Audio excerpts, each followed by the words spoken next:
Facial টেসিয়াল যাই হোক, তাদেরকে আমি কিছু বলতে চাই, মানে আমার দর্শকদের আমি কিছু বলতে চাই।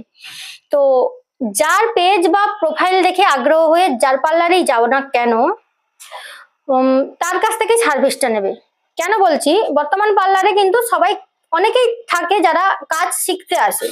তো যারা কাজ শিখতে আসে তারা মোটামুটি পার্লারকে একটা পে করেই কাজটা শেখে। তো তুমি যখন তোমার হেয়ারের কাজ করো বা ফেসিয়াল করো, তুমিও কিন্তু পার্লারকে পয়সা দিয়েই কাজটা করাও।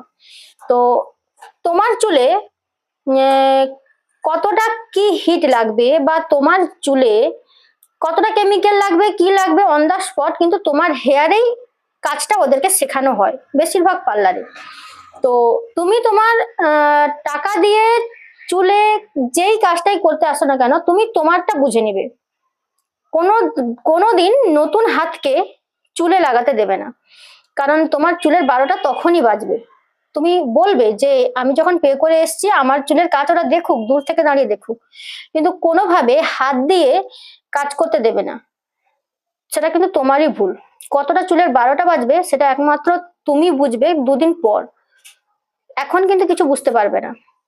তো ফেসিয়ালও একই, মানে একটা ধরো আমরা পার্লার আসছি কেন, একটা ফেসিয়াল করব, হেয়ারের কোনো কাটিং করব বা হেয়ারের কোনো সার্ভিস নিব, আমরা একটু সময় আসি রিল্যাক্সের জন্য। পার্লার আসে মাসাজের জন্য, হেড মানে যাই হোক রিল্যাক্সের জন্য। ওটাতেই যেন তুমি তিতি বিরক্ত না হয়ে বাড়ি ফেরো। তো কিছুজন থাকে সবটা বোঝে, আবার কিছুজন থাকে যেটা বোঝে না। তো তোমরা বলবে যার কাজ দেখে পার্লারে আসছো ওর কাছ থেকেই সার্ভিস গুলো নিও।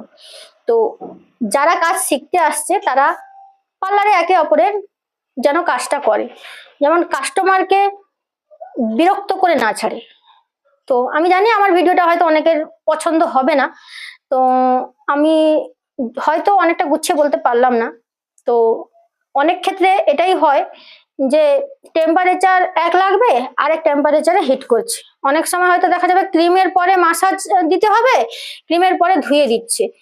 এরকম বহু নমুনা হয় যেটা হয়তো কাস্টমারকে বুঝতে দেয় না। তো তাই বলবো যারা প্রফেশনাল কাজ করে তাদের হাত থেকেই কাজটা করাও, এটুকুই আমার বলার।